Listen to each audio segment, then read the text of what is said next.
Sir, ಈಗ ನೀವು ಕುಮಾರಸ್ವಾಮಿ ಅವ್ರನ್ನ ಭೇಟಿ ಮಾಡಿದ್ದೀರಿ, ಸುಧಾಕರ್ ಅವ್ರನ್ನ ಭೇಟಿ ಮಾಡಿದ್ದೀರಿ, ಬೊಮ್ಮಾಯಿ ಅವ್ರನ್ನ ಭೇಟಿ ಮಾಡಿದ್ದೀರಿ, ಸೋಮಣ್ಣ ಅವ್ರನ್ನ ಭೇಟಿ ಮಾಡಿದ್ದೀರಿ. ಮೇಲ್ನೋಟಕ್ಕೆ ಇವರೆಲ್ಲರೂ ಕೂಡ ವಿಜಯೇಂದ್ರ ಅವ್ರ ವಿರುದ್ಧ ಇದ್ದಾರೆ ಅಥವಾ ರಾಜ್ಯಾಧ್ಯಕ್ಷ ಬದಲಾವಣೆಗೆ ಪರೋಕ್ಷವಾಗಿ ಬೆಂಬಲ ಕೊಡೋರು ಅನ್ನೋಂಥ ಅವರೆಲ್ಲ ಭೇಟಿ ಮಾಡಿದಾಗ ಸಹಜವಾಗಿ ರಾಜ್ಯಾಧ್ಯಕ್ಷರ ಬದಲಾವಣೆ ಪ್ರಯತ್ನಗಳು ತೆರೆಮರೆಯಲ್ಲಿ ನಡೆದಂತೆ ಕಾಣಿಸ್ತಾ ಇದೆ. ಯಾರ್ಯಾರು ಯಾವ್ಯಾವ ಪ್ರಯತ್ನ ಮಾಡ್ತಾ ಇರ್ತಾರೋ ಗೊತ್ತಿಲ್ಲ. ಇವಾಗ ಅಂತಿಮವಾಗಿ ವರಿಷ್ಠ ತಗೊಳ್ತಕ್ಕಂಥ ತೀರ್ಮಾನ ಫೈನಲ್ ಆಗುತ್ತೆ. ಪ್ರಯತ್ನಗಳು ನಾವು ಮಾಡಿಲ್ಲ ಅಂತಲೂ ಹೇಳೋದಿಲ್ಲ. ನಾವು ಇಂಥವ್ರನ್ನೇ ಒಬ್ಬರನ್ನ ಮಾಡಿ ಅಂತಲೂ ಹೇಳಿಲ್ಲಲ್ಲ.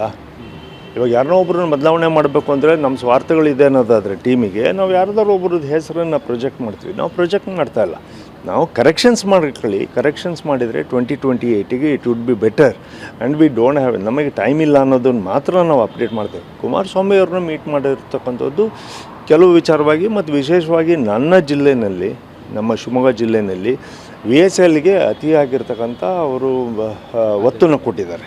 So I just wanted. ಮತ್ತು ನಾವು ಟೀಮ್ ಎಲ್ಲರೂ ಹೋದ್ವಿ. VSLದೇ ಜಾಸ್ತಿ ಎಲ್ಲಿ ಚರ್ಚೆ ಆಯಿತು. ಸುಮಾರು is investing about nearly from sales steel authority of ಇಂಡಿಯಾದಿಂದ is investing about nothing less 10,000 crore ಮೇಲೆ ಇವತ್ತು ಮಾಡಿಬಿಟ್ಟು ಅದನ್ನು ಮಾಡರ್ನೈಸ್ ಮಾಡಬೇಕು, ರೀಜನರೇಟ್ ಮಾಡಬೇಕು ಅಂತೇಳಿ, ಅದು ಪುನಶ್ಚೇತನ ಮಾಡಬೇಕು ಅಂತೇಳಿ ಹೊರಟಿದ್ದಾರೆ. ಅದಕ್ಕೆ ನಾನು ಬೆಂಗಳೂರಿನಲ್ಲಿದ್ದಾಗ ಹೋಗ್ಬಿಟ್ಟು ಒಂದು ಥ್ಯಾಂಕ್ಸ್ ಹೇಳಿದ್ದೆ. ಅದು ಒಂದು ಅವಕಾಶ ಸಿಕ್ತು. I just wanted. ನಾನು ಇನ್ನೊಂದು ಸರಿ ಅವ್ರಿಗೆ ಎಲ್ಲರಿಗೂ ಬ್ರೀಫಿಂಗ್ ಮಾಡಬೇಕಿತ್ತು, ಅವರಿಂದನೂ ಒಂದು ಮಾರ್ಗದರ್ಶನ ಮಾಡಬೇಕಿತ್ತು. ಆ ವಿಚಾರಕ್ಕೆ ಹೋಗಿದ್ದೆ. ಹಾಗಾಗಿ ಕುಮಾರಸ್ವಾಮಿಯವರು ಈಸ್ ಅವರ್ NDA ಪಾರ್ಟ್ನರ್. ಅವರ ಶಕ್ತಿಯಿಂದ ಸುಮಾರು ಒಂದು 5-6 ಪಾರ್ಲಿಮೆಂಟರಿ ಸೀಟು ನಮಗೆ ಪ್ಲಸ್ ಆಗಿದೆ. ಬರ್ತಕ್ಕಂಥ 2028ನಲ್ಲಿ ಅವರು ನಮ್ಮ ಜೊತೆಗೆ ಇರ್ತಾರೆ ಅಂತಕ್ಕಂಥ ವಿಶ್ವಾಸ ನಮಗಿದೆ. ಮತ್ತು ಯಾವುದೇ ಕಾರಣಕ್ಕೂ ಅವರು ಇದ್ರ ಬಗ್ಗೆ ಯಾವುದೂ ಯೋಚನೆ ಮಾಡಿಲ್ಲ. NDA ಜೊತೆ BJP ಜೊತೆ ಇರಬೇಕು. ಸೊ ಅವರು ಬಂದಿದ್ದರಿಂದ ನಾವೇನು ಸಿಂಗಲಾಗಿ ಹೋದಾಗ 104ವರೆಗೂ ಹೋಗಿದ್ವಿ. ನಾವು ಇಲ್ಲಿವರೆಗೂ ಇವಾಗ ಅವರೆಲ್ಲರೂ ಬಂದಿರೋದ್ರಿಂದ 140 or 145 ಬಿಲ್ ಟ್ಯಾಕ್ಸ್ ಅನ್ನೋದು ನಮಗೆ ಒಂದು ಆಶ್ವಾಸನೆ ಇದೆ ನಮಗೆ. Thank you. ಸರ್, ಈಗ ನೀವು ಕುಮಾರಸ್ವಾಮಿ ಅವ್ರನ್ನ ಭೇಟಿ ಮಾಡಿದ್ದೀರಿ, ಸುಧಾಕರ್ ಅವ್ರನ್ನ ಭೇಟಿ ಮಾಡಿದ್ದೀರಿ, ಬೊಮ್ಮಾಯಿ ಅವ್ರನ್ನ ಭೇಟಿ ಮಾಡಿದ್ದೀರಿ, ಸೋಮಣ್ಣ ಅವ್ರನ್ನ ಭೇಟಿ ಮಾಡಿದ್ದೀರಿ. ಮೇಲ್ನೋಟಕ್ಕೆ ಇವರೆಲ್ಲರೂ ಕೂಡ ವಿಜಯೇಂದ್ರ ಅವ್ರ ವಿರುದ್ಧ ಇದ್ದಾರೆ ಅಥವಾ ರಾಜ್ಯಾಧ್ಯಕ್ಷ ಬದಲಾವಣೆಗೆ ಪರೋಕ್ಷವಾಗಿ ಬೆಂಬಲ ಕೊಡೋರು ಅನ್ನೋಂಥ ಅವರೆಲ್ಲ ಭೇಟಿ ಮಾಡಿದಾಗ ಸಹಜವಾಗಿ ರಾಜ್ಯಾಧ್ಯಕ್ಷರ ಬದಲಾವಣೆ ಪ್ರಯತ್ನಗಳು ತೆರೆಮರೆಯಲ್ಲಿ ನಡೆದಂತೆ ಕಾಣಿಸ್ತಾ ಇದೆ. ಯಾರ್ಯಾರು ಯಾವ್ಯಾವ ಪ್ರಯತ್ನ ಮಾಡ್ತಾ ಇರ್ತಾರೋ ಗೊತ್ತಿಲ್ಲ. ಇವಾಗ ಅಂತಿಮವಾಗಿ ವರಿಷ್ಠ ತಗೊಳ್ತಕ್ಕಂಥ ತೀರ್ಮಾನ ಫೈನಲ್ ಆಗುತ್ತೆ. ಪ್ರಯತ್ನಗಳು ನಾವು ಮಾಡಿಲ್ಲ ಅಂತಲೂ ಹೇಳೋದಿಲ್ಲ. ನಾವು ಇಂಥವ್ರನ್ನೇ ಒಬ್ಬರನ್ನ ಮಾಡಿ ಅಂತಲೂ ಹೇಳಿಲ್ಲಲ್ಲ.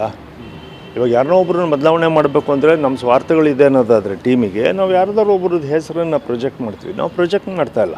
ನಾವು ಕರೆಕ್ಷನ್ಸ್ ಮಾಡಿದರೆ 2028ಗೆ it would be better and we don't have. ನಮಗೆ ಟೈಮ್ ಇಲ್ಲ ಅನ್ನೋದನ್ನು ಮಾತ್ರ ನಾವು ಅಪ್ಡೇಟ್ ಮಾಡ್ತೇವೆ. ಕುಮಾರಸ್ವಾಮಿ ಅವ್ರನ್ನ ಮೀಟ್ ಮಾಡಿರ್ತಕ್ಕಂಥದ್ದು ಕೆಲವು ವಿಚಾರವಾಗಿ ಮತ್ತು ವಿಶೇಷವಾಗಿ ನನ್ನ ಜಿಲ್ಲೆಯಲ್ಲಿ, ನಮ್ಮ ಶಿವಮೊಗ್ಗ ಜಿಲ್ಲೆಯಲ್ಲಿ VSLಗೆ ಅತಿಯಾಗಿರ್ತಕ್ಕಂಥ ಅವರು ಒತ್ತನ್ನು ಕೊಟ್ಟಿದ್ದಾರೆ.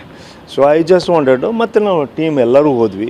VSLದೇ ಜಾಸ್ತಿ ಎಲ್ಲಿ ಚರ್ಚೆ ಆಯಿತು. ಸುಮಾರು is investing about nearly from sales steel authority of ಇಂಡಿಯಾದಿಂದ is investing about nothing less 10,000 crore ಮೇಲೆ ಇವತ್ತು ಮಾಡಿಬಿಟ್ಟು ಅದನ್ನು ಮಾಡರ್ನೈಸ್ ಮಾಡಬೇಕು, ರೀಜನರೇಟ್ ಮಾಡಬೇಕು ಅಂತೇಳಿ, ಅದು ಪುನಶ್ಚೇತನ ಮಾಡಬೇಕು ಅಂತೇಳಿ ಹೊರಟಿದ್ದಾರೆ. ಅದಕ್ಕೆ ನಾನು ಬೆಂಗಳೂರಿನಲ್ಲಿದ್ದಾಗ ಹೋಗ್ಬಿಟ್ಟು ಒಂದು ಥ್ಯಾಂಕ್ಸ್ ಹೇಳಿದ್ದೆ. ಅದು ಒಂದು ಅವಕಾಶ ಸಿಕ್ತು. I just wanted. ನಾನು ಇನ್ನೊಂದು ಸರಿ ಅವ್ರಿಗೆ ಎಲ್ಲರಿಗೂ ಬ್ರೀಫಿಂಗ್ ಮಾಡಬೇಕಿತ್ತು, ಅವರಿಂದನೂ ಒಂದು ಮಾರ್ಗದರ್ಶನ ಮಾಡಬೇಕಿತ್ತು. ಆ ವಿಚಾರಕ್ಕೆ ಹೋಗಿದ್ದೆ.